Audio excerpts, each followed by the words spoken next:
Selamat siang, salam sejahtera untuk kita semua. Nama saya Canisius Bria. Saya adalah guru agama Katolik di SMA Negeri 1 Pinang Sori. Saya adalah peserta PPG dalam jabatan BITS 3 tahun 2025. Sekolah Tinggi Pastoral Kateketik Santo Fransiskus Semarang. Nomor induk mahasiswa 25309863. Pada kesempatan hari ini, Jumat 10 Oktober 2025, akan mengadakan ujian kinerja secara luring di SMA Negeri 1 Pinang Sori dengan tema Hati Nurani. Dalam pembelajaran ini saya akan menggunakan metode PBL atau Problem Based Learning. Selamat menyaksikan, Tuhan memberkati. Siap, gerak. SMA Maju bersama, hebat semua. Selamat pagi. Selamat pagi. Selamat pagi. Selamat pagi.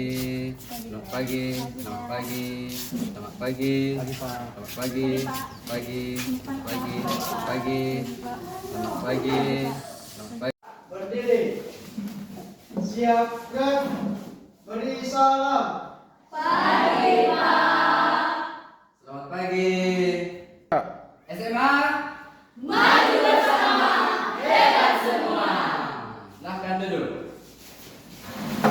Baik, pada hari ini kita akan belajar mengenai suara hati.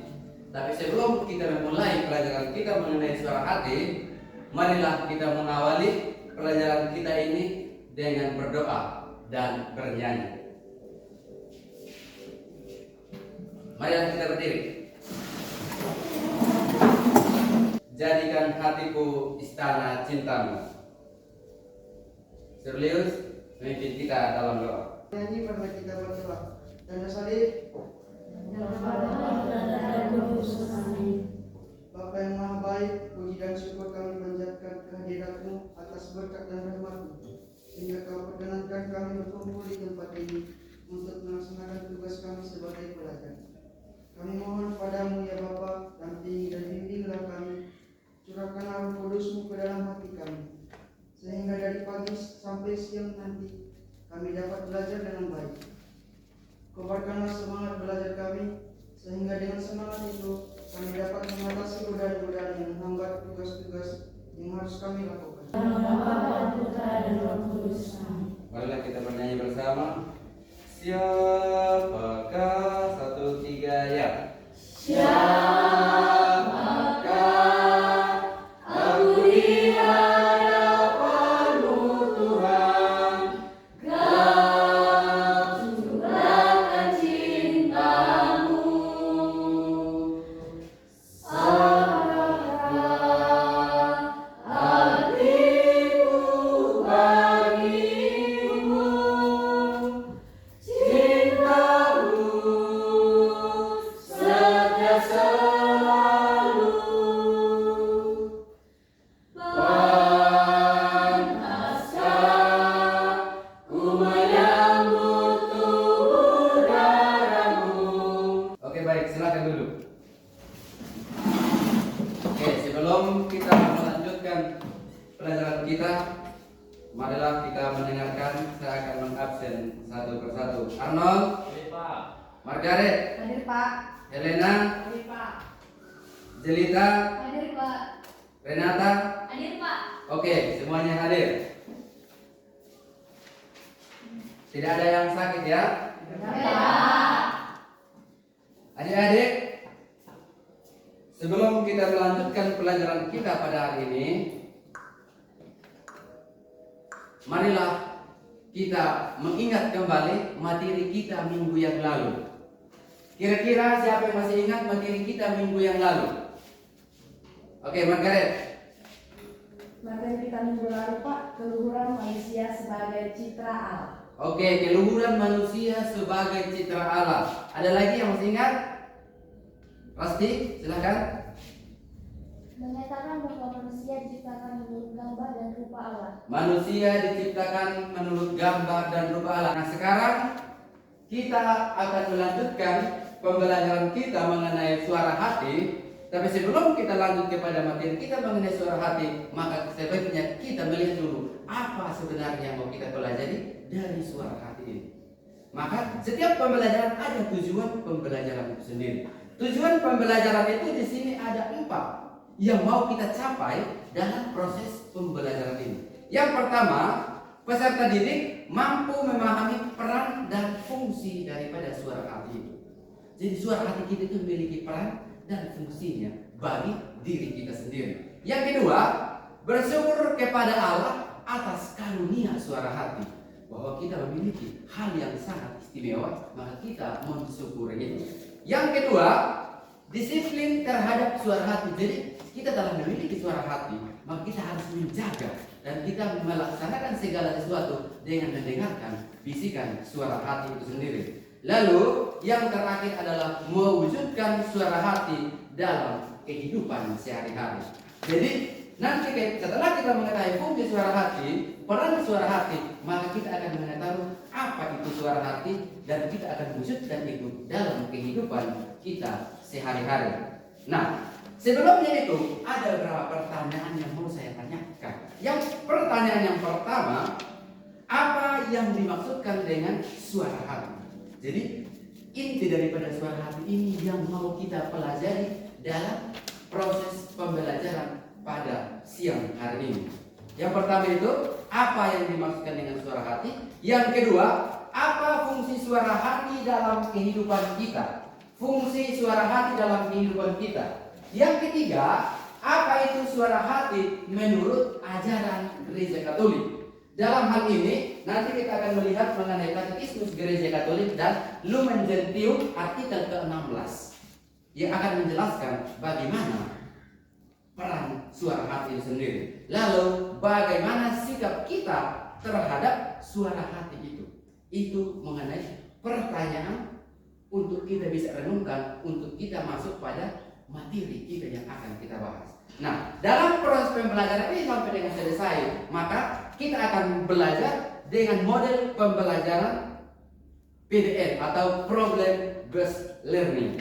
Artinya kita melihat suatu masalah, lalu kita menggunakan materi kita ini untuk meneliti kenapa persoalan itu bisa muncul. Itu situasi di dalam negara kita. Kenapa Indonesia tidak maju? Kenapa Singapura maju? Kenapa Korea Selatan maju? Taiwan maju, Israel maju? Karena ada yang mereka takuti. Taiwan takut sama Cina, daratan. Korea Selatan takut sama Korea Utara. Singapura takut karena dia adalah mayoritas orang Tionghoa di tengah lautan Melayu. Israel takut dia berada di tengah lautan Arab. Kalau dia gak hebat, dia harus dikeremus. Indonesia, Tuhan pun tidak ditakuti. Ya. Coba lihat orang yang masuk KPK. Semua pernah disumpah di bawah kitab suci atau berpegang pada Bible. Sudah itu dia langgar dan dia tidak takut sama Tuhan. Satu bangsa yang tidak ada yang ditakuti tidak akan maju. Itu kira-kira. Assalamualaikum. Baik, adik-adik sekalian, itulah video singkat mengenai persoalan korupsi di Indonesia. Maka ini adalah persoalan kita. Untuk bisa melihat persoalan ini, maka marilah kita buat dalam diskusi kelompok. Duduk dalam diskusi kelompok, kita akan mengerjakan lembaran kerja 1.1 LKP nomor 1 nanti saya akan bagikan untuk kita bisa melihat kira-kira apa persoalan yang muncul ini. Nah, silahkan dibagikan.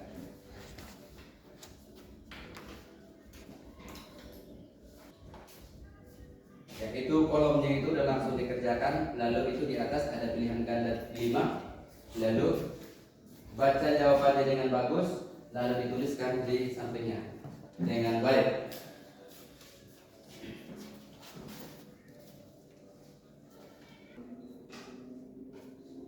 Sudah selesai?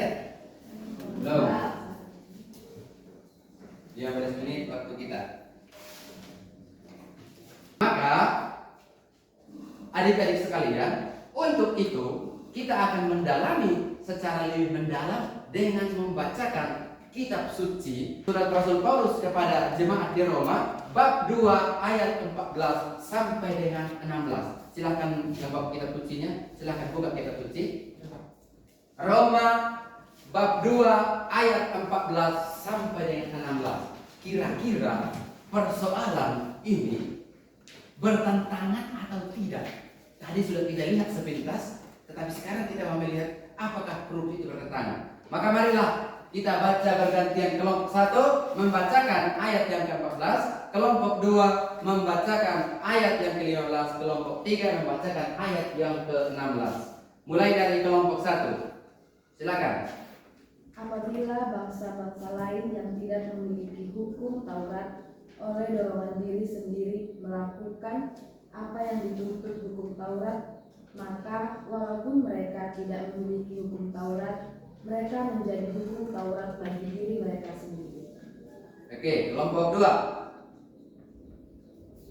Kelompok 2. Elena, silakan. Sebab dengan itu mereka menunjukkan bahwa isi hukum Taurat ada tertulis di dalam hati mereka, dan suara hati mereka turut bersaksi, dan pikiran mereka saling menunduk atau saling membela. Kelompok 3. Hal itu akan menampak pada hari bila mana Allah sesuai dengan Injil yang kuberitakan akan menghakimi segala sesuatu yang tersembunyi dalam hati manusia oleh Kristus Yesus. Itu mengenai bacaan kitab suci. Sekarang kita melihat dokumen Konsili Vatikan kedua, Gaudium et Spes, artikel 16. Kelompok 4 baca dari atas. Kelompok 4 baca bersamaan. Ibu hati nuraninya manusia menemukan hukum yang tidak diterimanya dari dirinya sendiri. Kelompok 1 bacakan selanjutnya. Suara hati ialah, silakan. Suara hati ialah inti manusia yang paling rahasia. Sanggar suci, ia seorang diri bersama Allah yang rasanya menggema dalam hatinya.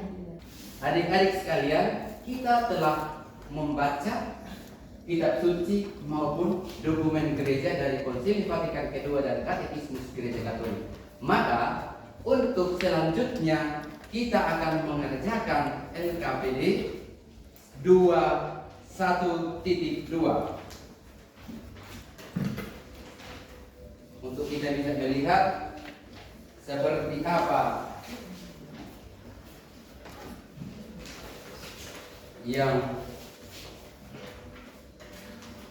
LKP 2.2, yang 2.1 disimpan, sekarang 2.2.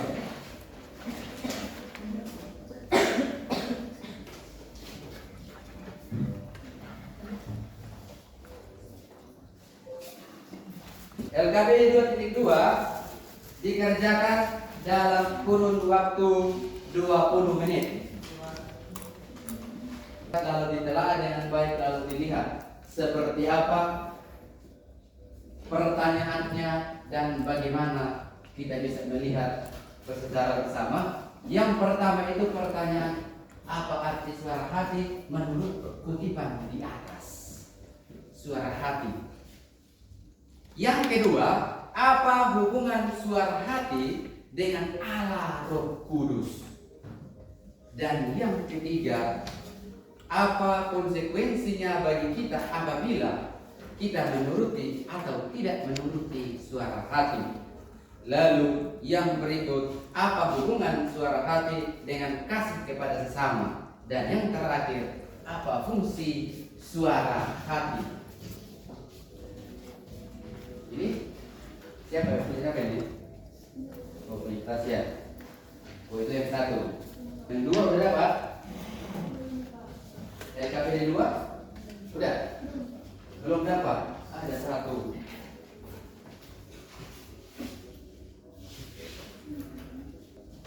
Perkenalan diri, lalu memperkenalkan temannya atau temannya sendiri memperkenalkan diri, lalu dia akan mempresentasikan, lalu teman-teman bisa bertanya, setiap kelompok bisa satu pertanyaan dan bisa dua. Oke, udah bisa? Sudah selesai? Oke, kita mulai dari kelompok 1. Tanya, bisa kalian menjawabnya secara bersama. Diskusi sedikit.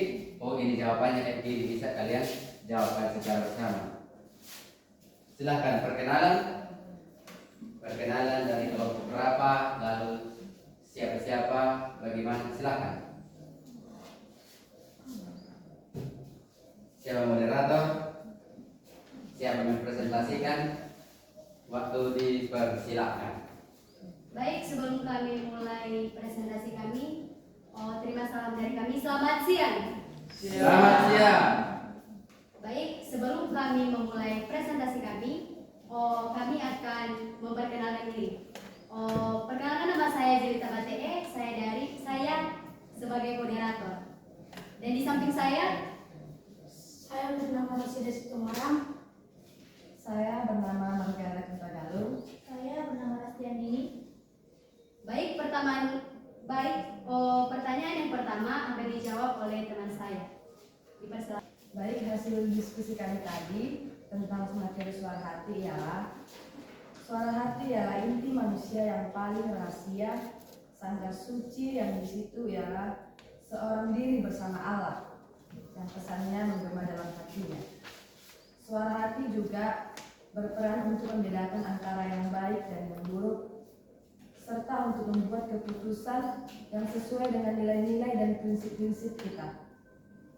Dan menurut dokumen Konsili Vatikan kedua, di lubuk hati nuraninya manusia menemukan hukum yang tidak diterimanya dari dirinya sendiri, melainkan harus ditaati. Itu yang dimaksudkan seperti kita terkadang mau merasa beda tanggapan hati dan pikiran kita sendiri, sehingga dari situlah jalannya kita melakukan kesalahan atau mengikuti tindakan yang buruk, karena hati nurani kita dan pikiran kita tidak sejalan. Baik, demikian presentasi dari kami. Jika ada teman-teman yang ingin bertanya, Oke, ada yang bertanya dari kelompok berapa? Kelompok? Iya, Pak. Kelompok 3, silahkan bertanya. Pertanyaannya, kenapa korupsi itu termasuk dalam pelanggaran terhadap suara hati? Tolong jelaskan kepada kami. Silahkan. baik seperti yang saya bilang tadi, karena hati nurani dan pikiran kita tidak sejalan, sehingga korupsi dapat dilakukan itu karena kesadaran penuh dan karena disengaja. Halo semuanya. Hai.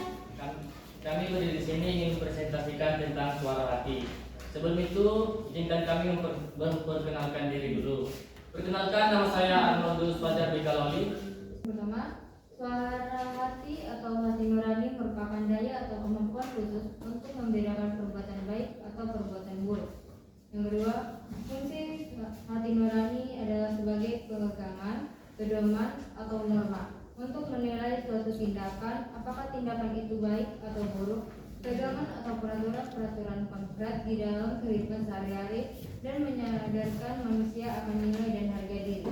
Yang ketiga, dengan cara mengikuti suara hati dalam segala hal, yang mana seorang yang selalu mengikuti suara hati atau hati nurani, maka hati nurani tersebut akan semakin terang benderang dan berwibawa.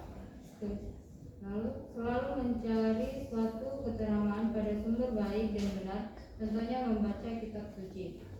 Yang keempat, pesan kitab suci Galatia 5 ayat 16-25 terkait hal adalah sebagai berikut.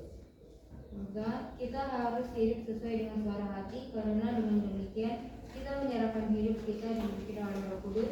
Sehingga kita harus Oke, ada pertanyaan? Sudah selesai? Sudah? Oke, ada pertanyaan untuk kelompok 4.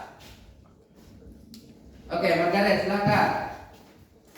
Bagaimana sikap kita terhadap suara hati? Bagaimana sikap kita terhadap suara hati.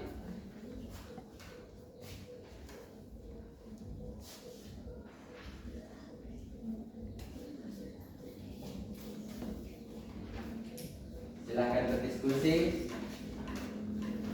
untuk menemukan jawaban, lalu satu orang bisa mengungkapkan atau mempertanggungjawabkan. Jawab pertanyaannya, bagaimana? Bagaimana sikap kita terhadap suara hati? Bagaimana sikap kita terhadap suara hati? Silakan kelompok 4. Ikuti suara hati dalam segala hal, yang mana seseorang yang mengikuti suara hati dengan selalu berbuat sesuai dengan hati nuraninya, maka hati nurani orang tersebut akan semakin terang benderang dan berwibawa. Oke, dengan mengikuti suara hati, seseorang akan melaksanakan apa yang baik dan benar, dan dia akan semakin berwibawa karena melakukan apa itu yang benar sesungguhnya. Oke, sebelum kita lanjut kepada kelompok yang berikut, kita ada ice breaking. Konsentrasi. Sesungguhnya. Maju. Mundur. Kiri. Kanan. Maju. Mundur. Tidak sesungguhnya.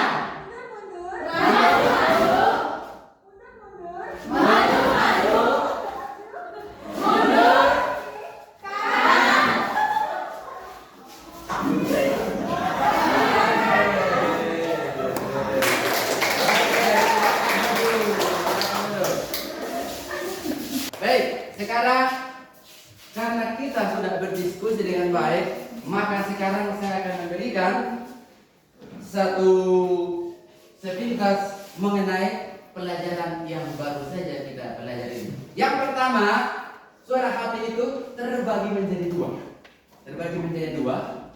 yaitu arti suara hati secara luas dan arti secara sempit. Secara luas, suara hati itu adalah suatu kesadaran moral yang timbul dan berkembang dalam hati manusia. Nah, secara sempit, suara hati merupakan penerapan kesadaran moral di atas dalam situasi konkret. Suara hati yang menilai sesuatu tindakan manusia yang benar atau salah. Jadi suara hati itu digunakan untuk menilai suatu tindakan itu benar atau salah. Itu arti suara hati secara sempit. Nah, yang berikut kita akan masuk pada segi-segi suara hati. Segi-segi suara hati yang pertama dari segi waktu. Suara hati dapat berperan sebelum suatu tindakan itu dilaksanakan. Biasanya kita melaksanakan sesuatu, hati kita merasa contoh itu seperti tadi contoh yang sudah lihat, kita mengambil barang orang tapi kita tidak merasa takut. Artinya itu kerja suara hati sebelum suatu perbuatan itu terlaksana. Yang kedua, suara hati dapat berperan pada saat, sehingga kalau pada saat sesuatu tindakan dilaksanakan, ketika kita mengambil sesuatu, setelah kita ambil kayak gini, kita merasa takut.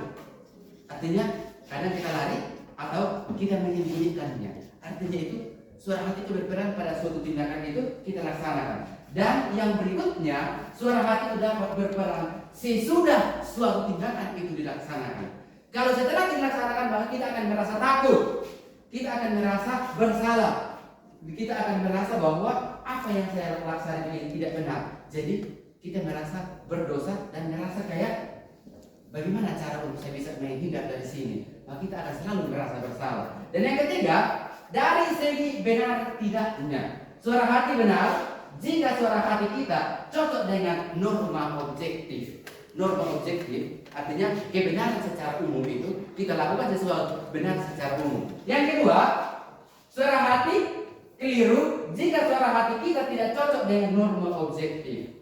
Yang ketiga, kita masuk pada segi-segi pasti tidaknya. Suara hati itu yang pasti secara moral dapat dipastikan bahwa suara hati tidak akan keliru. Suara hati tidak akan keliru. Suara hati tidak akan keliru. Yang kedua, suara hati itu juga akan membimbing kita, dan suara hati jika masih ada suatu keraguan, kalau kita masih ragu, maka suara hati kita akan membimbing kita, menghantar kita menuju pada sesuatu yang lebih benar dan lebih objektif, yang mana bisa diterima oleh semua orang. Jadi itu dari segi pasti tidaknya. Yang berikut, kita membuat suatu refleksi ke depan sebagai tugas kita, refleksi untuk kita melihat seperti apa proses perjalanan hidup saya. Apakah saya sudah berjalan mengikuti suara hati itu, ataukah saya sudah jauh daripada suara hati itu, dengan melihat kepada persoalan-persoalan yang telah terjadi. Contohnya persoalan orang-orang yang kalau di sekolah kita cabut tembok, datang terlambat, dan lain sebagainya, kelompok tembok dan juga lain sebagainya. Dan atau yang tadi kita melihat video tentang korupsi, refleksinya bagi kita, apakah saya sudah menjalankan itu atau belum? Jika belum, maka sebagai tugas untuk Anda, kalian harus menuliskan suatu refleksi dalam satu lembar kertas tentang bagaimana pelajaran kita hari ini, apakah bermanfaat bagi saya atau tidak. Jika bermanfaat, kenapa? Jika tidak, kenapa? Jika bermanfaat, kenapa? Jika tidak, kenapa? Itu tugas untuk Anda. Kita mengambil nilai daripada pelajaran hari ini, yaitu bagaimana, apakah pelajaran ini bermanfaat bagi saya, bermanfaat untuk pelajaran hidupmu ke depan, dan jika tidak bermanfaat, apa yang membuat sehingga pelajaran itu tidak bermanfaat. Maka selanjutnya untuk minggu depan, untuk tugas kita minggu depan adalah ini. Buatlah ringkasan dan refleksi kritis tentang bertanggung jawab, bersikap kritis, dan bertanggung jawab terhadap media massa. Bersikap kritis dan bertanggung jawab terhadap media massa. Itu sebagai tugas kita untuk minggu depan. Maka untuk menutupi pertemuan kita yang sangat bermakna pada siang hari ini, maka kita akan menutupi kegiatan kita ini dengan sebuah doa. Tetapi sebelum itu, yang doa penutup, siapa yang mau doa penutup? Oke, Margaret doa penutup atau si Arnold? Oke, Arnold doa penutup. Lalu lagu penutup, nanti Margaret yang mengangkat lagu dari Mada Bakti yang sudah tadi kita sudah disiapkan. Dari Mada Bakti, lagu dari Mada Bakti yang tadi mungkin sudah diseringkan. Marilah kita berdiri untuk doa penutup. Lalu setelah berdoa, lalu lagu penutup dari Margaret. Nanti apa lagu penutupnya? Silakan diangkat lagunya Margaret ya. Oke, marilah kita siap. Silakan yang berdoa, silakan. Teman-teman, sebelum kita menutup pembelajaran, marilah kita berdoa. Tanda salib.